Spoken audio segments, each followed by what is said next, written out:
Todo o material contido nesse filme é autêntico. Algumas cenas contêm material explícito e se recomenda supervisão paterna. Agora podemos perceber o grito silencioso na face desta criança que agora enfrenta a iminente extinção. O grito silencioso.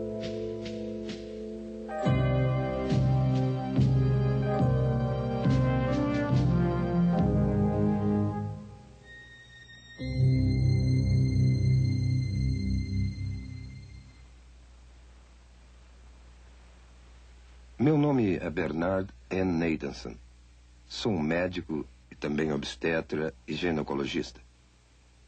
E acho que tenho alguma experiência em matéria de abortos. Bem, quando eu estudava medicina, em 1949, não havia uma ciência como a fetologia. Aprendemos que esta criança a nascer, o feto, era uma coisa no útero e que somente por uma questão de fé era ou não era um ser humano e se esse ser humano teria ou não qualquer qualidade bem pessoal. Mas essa história mudou desde 1970. Foi nessa época que a ciência da fetologia surgiu nos meios médicos. Surgiu pela mera apresentação de grandes e novas tecnologias, como a imagem ultrassônica, o monitor eletrônico do coração fetal, fetologia, histeroscopia, teste imunológico e uma série de outras novas tecnologias que hoje constituem, de fato, o corpo da ciência da fetologia. A imagem ultrassônica, que é a imagem do feto em movimento, tornou-se acessível à nossa clínica a partir de 1976. A sala para exames ultrassônicos consiste de uma convencional mesa de exame e do aparelhamento de ultrassom. Essa máquina que vemos aqui. A mulher grávida é colocada na mesa para o exame. O abdômen é devidamente coberto. A ponta do instrumento é colocada sobre o útero. O aparelhamento consiste basicamente de um cristal que emite ondas de som em alta frequência. E um outro aparelho que capta o eco dessas ondas. O eco é então registrado num computador que o transforma em uma série de imagens da criança nascer. E a criança pode ser observada por uma análise linear, que é útil para a gravidez adiantada, ou por uma de setor, que é mais precisa para delinear a criança na fase inicial, como esse caso. A imagem reconstruída pelos moldes do eco é capaz de ser de uma absoluta clareza e é tão detalhada nesse instrumento que as válvulas do coração são observadas abrindo e fechando com as contrações do coração.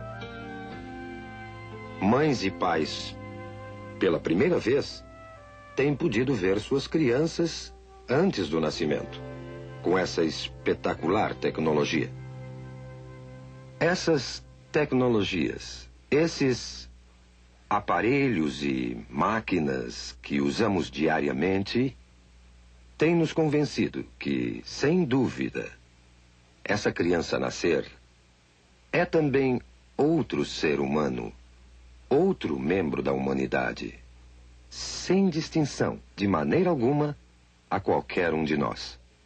E pela primeira vez, temos a tecnologia para ver um aborto sob o ponto de vista da vítima. A imagem ultrassônica nos permite ver isso.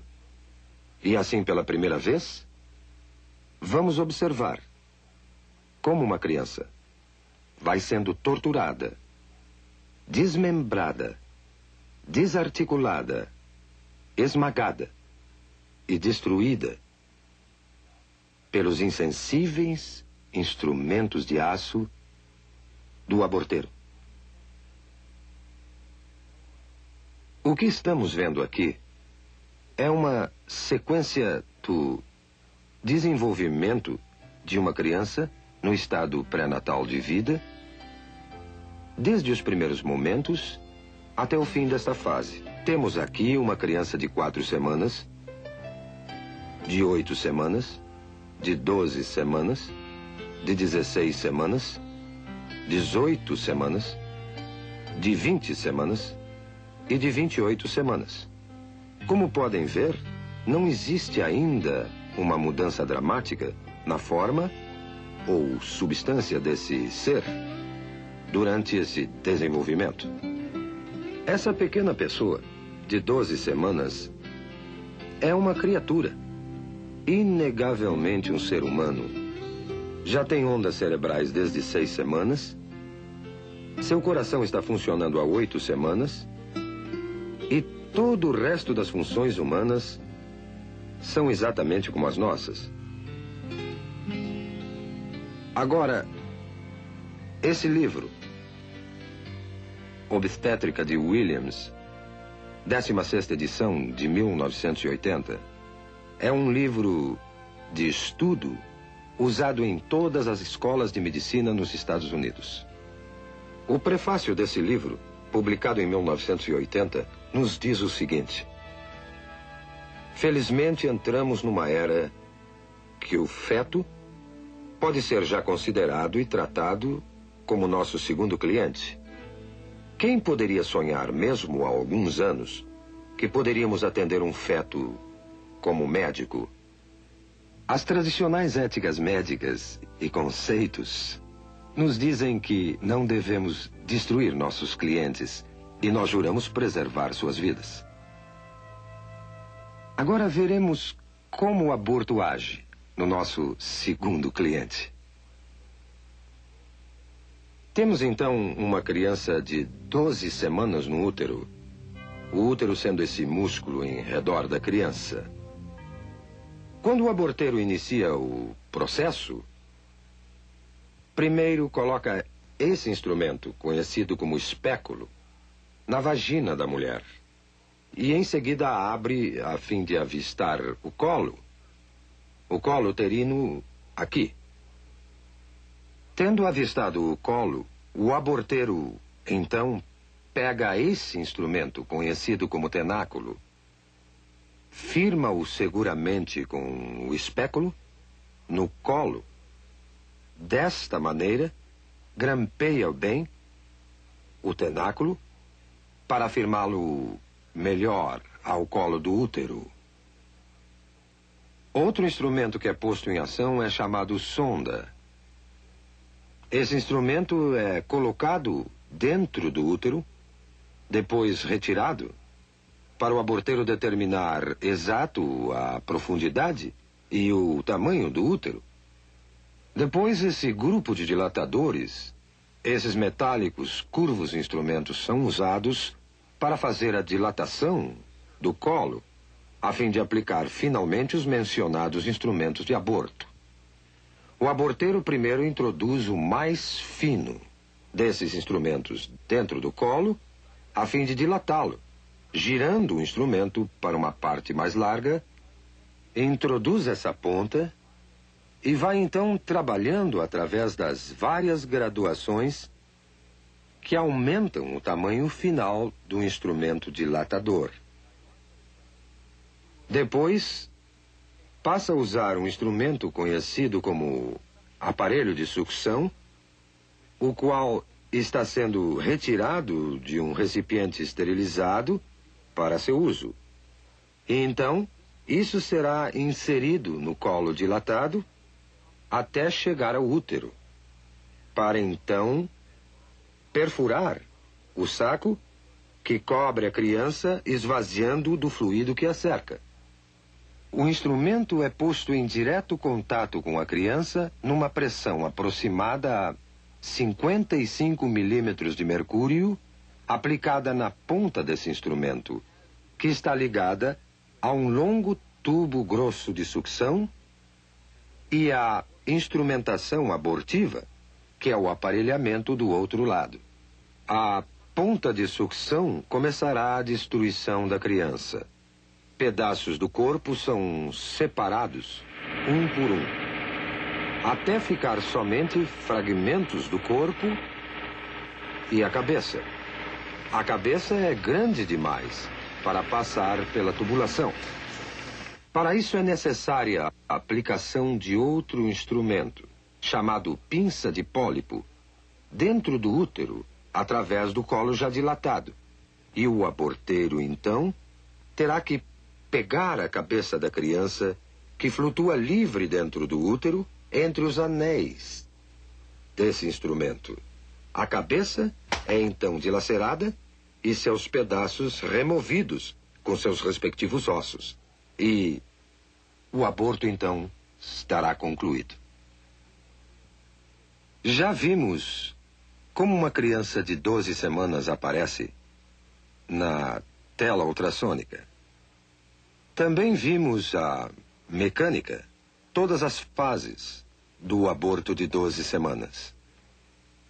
Agora, pela primeira vez, veremos um filme feito com a verdadeira imagem ultrassônica de um aborto de 12 semanas.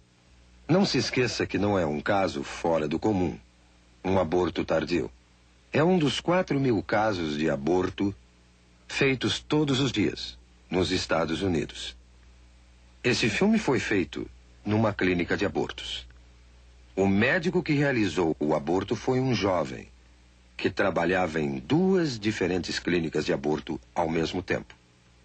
Ele já havia feito mais de 10.000 abortos na sua vida. Quando lhe pediram para assistir uma exibição deste filme, ele ficou tão chocado do que ele fazia que saiu da sala por um momento. Voltou para ver o final, mas nunca mais fez outro aborto. A moça que manobrou a verdadeira câmera ultrassônica era uma feminista e a favor do aborto. Mas ela também ficou tão chocada pelo que viu nesta sessão de cinema que nunca mais quis discutir o assunto aborto. Mas vamos voltar ao filme em questão. Estamos observando um detalhe de uma verdadeira imagem ultrassônica de uma criança de 12 semanas. A criança está colocada nesta direção. Vocês estão vendo a cabeça da criança aqui, o corpo inteiro da criança aqui, e essa imagem é a mão da criança perto da boca. Olhando essa criança mais de perto, observamos o olho ou a órbita ocular aqui, o nariz da criança aqui, sua boca aqui, e até vemos o ventríloco do cérebro aqui. Esse é o fluido que enche os espaços do cérebro.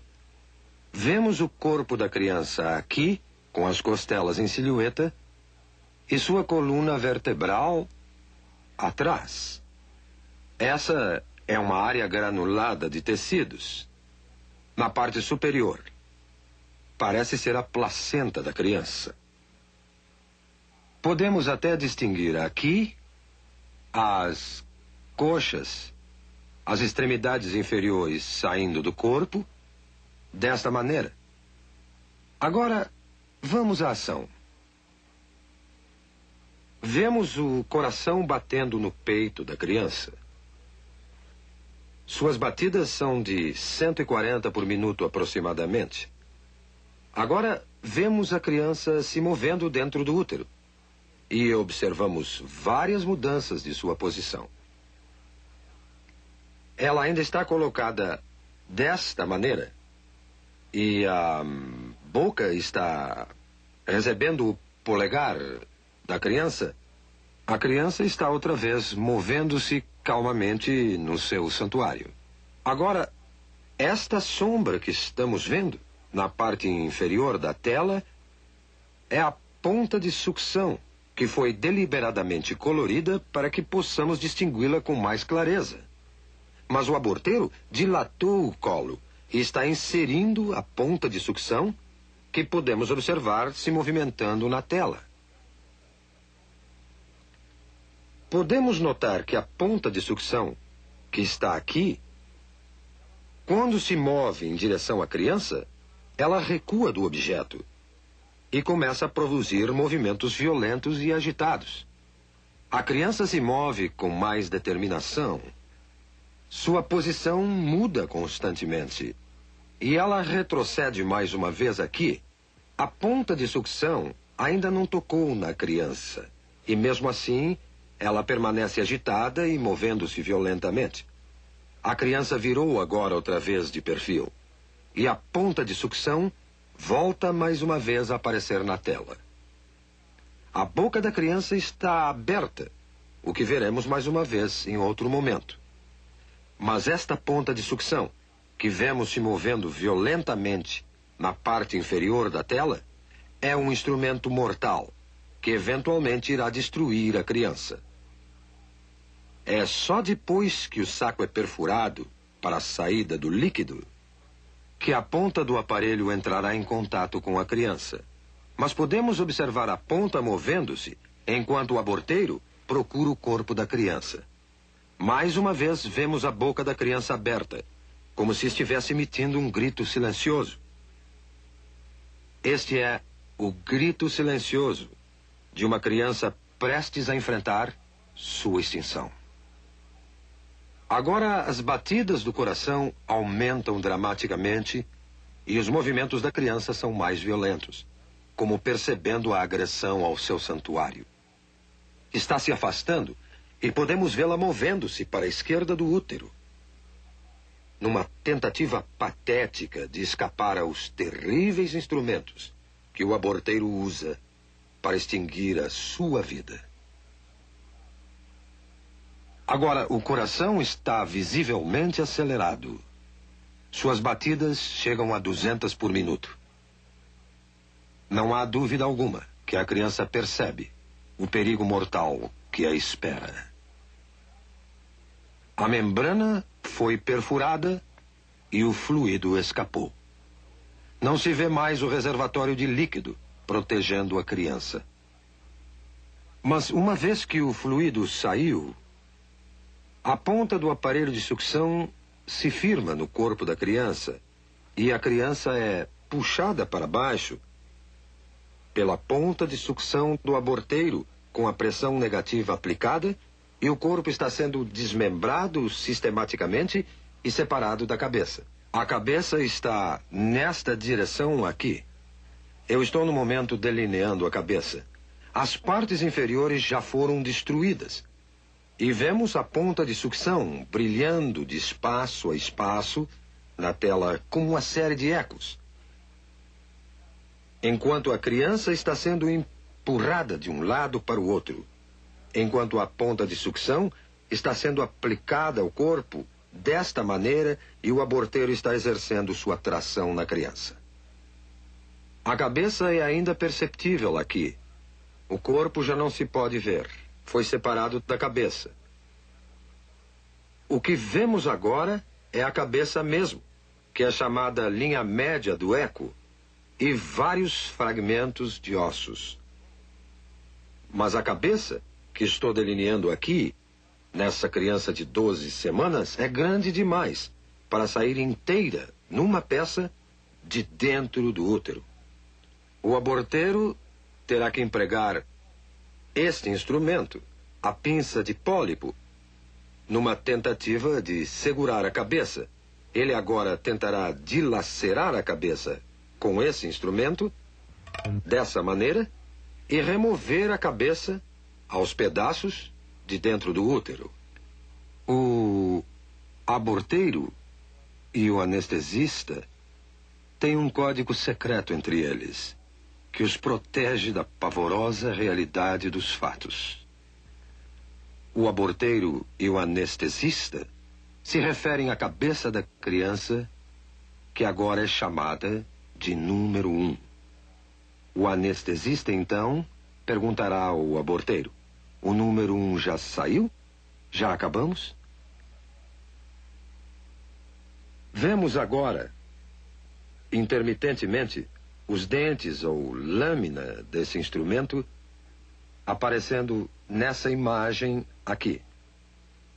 A cabeça tende a flutuar, solta no útero. E aqui estão os dentes ou lâmina desse instrumento vindo por aqui. E a cabeça está sendo agarrada pela pinça de pólipo e puxada para baixo em direção ao colo. Agora, tudo o que vimos sobrando são simples resíduos, simples fragmentos, pedaços de tecidos que documentam que ali viveu uma vez um indefeso, frágil ser humano. Considerando o impacto do aborto na nossa sociedade, vamos olhar algumas estatísticas do que realmente aconteceu nos últimos 20 anos. Nós temos dados confiáveis indicando que em 1963, bem antes do aborto ser legalizado pela infame decisão Roe versus Wade, eram efetuados aproximadamente 100 mil abortos ilegais anualmente nos Estados Unidos, e muito poucos legais. Em 1973, o primeiro ano que a decisão Roe versus Wade prevaleceu neste país, cerca de 750 mil abortos foram efetuados. E em 1983, o último ano do qual temos completos dados, foram feitos 1,5 milhão de abortos. Agora vamos ver o aborto como indústria. No ano passado, foram efetuados 1,5 milhão de abortos nesse país.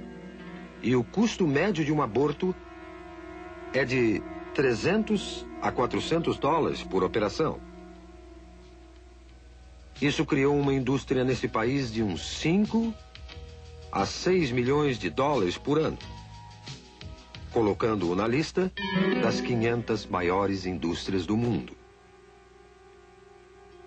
90% de todo esse dinheiro vai para o bolso dos médicos e o que sobra no bolso dos empresários que dirigem as clínicas. Tivemos investigações recentes sobre essas clínicas, que se ramificaram no país como cadeias de restaurantes. Sabemos que várias dessas cadeias se encontram na Califórnia, pelo sudoeste e vão até o sudeste dos Estados Unidos. E há alguma evidência agora que cada vez mais essas clínicas estão caindo nas mãos do crime sindicalizado nos Estados Unidos. E que esse dinheiro do aborto, é manchado não só pelo sangue das inocentes vítimas do aborto, como também pelas mãos sujas do crime sindicalizado nos Estados Unidos. Quando discutimos o aborto, temos que entender que a criança por nascer não é a única vítima. As mulheres são vítimas também, tanto como as crianças o são. Não foi dito às mulheres a verdadeira natureza da criança por nascer. Não lhes foi mostrado os fatos reais sobre o que o aborto realmente é. As mulheres, em grande número, centenas, milhares, dezenas de milhares, têm tido seus úteros perfurados, infectados, ou sofreram destruição total de seus órgãos reprodutores como resultado de uma operação da qual não possuem um conhecimento verdadeiro. Este filme e outros filmes que virão devem fazer parte da informação geral para o consentimento de qualquer mulher antes de se submeter a um processo desta natureza. Eu acuso a Liga Nacional do Direito ao Aborto. Eu acuso o Plano Familiar e todos os conspiradores da indústria do aborto de uma consistente conspiração silenciosa que faz a mulher ignorar os verdadeiros fatos sobre o aborto. E desafio a todos que ministram o aborto a mostrar esse autêntico programa filmado, ou um similar a este, a qualquer mulher antes de consentir num aborto. Como veem, acho que entendo um pouco de aborto. Fui um dos fundadores da NARAL em 1969, que é agora a Liga Nacional do Direito ao Aborto. E por um período de 2 anos, fui o diretor da maior clínica de aborto do mundo ocidental. A partir dessa época, passamos a ter uma ciência chamada fetologia, que nos permite o estudo do feto humano. E todo esse conhecimento concluiu, sem exceção, que o feto é um ser humano, igual a qualquer um de nós, e parte integral da comunidade humana. Agora, a destruição de uma vida humana não é solução para o que basicamente é um problema social. E acredito que recorrer a essa violência é admitir que a ciência, e pior ainda, a ética estão empobrecendo. Eu me recuso a acreditar que a humanidade, que chegou até a Lua, não possa criar uma solução melhor do que recorrer à violência. Devemos todos nós, aqui e agora, dedicar todos os nossos esforços para achar uma melhor solução. Uma solução composta de amor e compaixão e um decente respeito pela inegável prioridade da vida humana. Vamos todos, pelo bem da humanidade, aqui e agora, parar esse genocídio.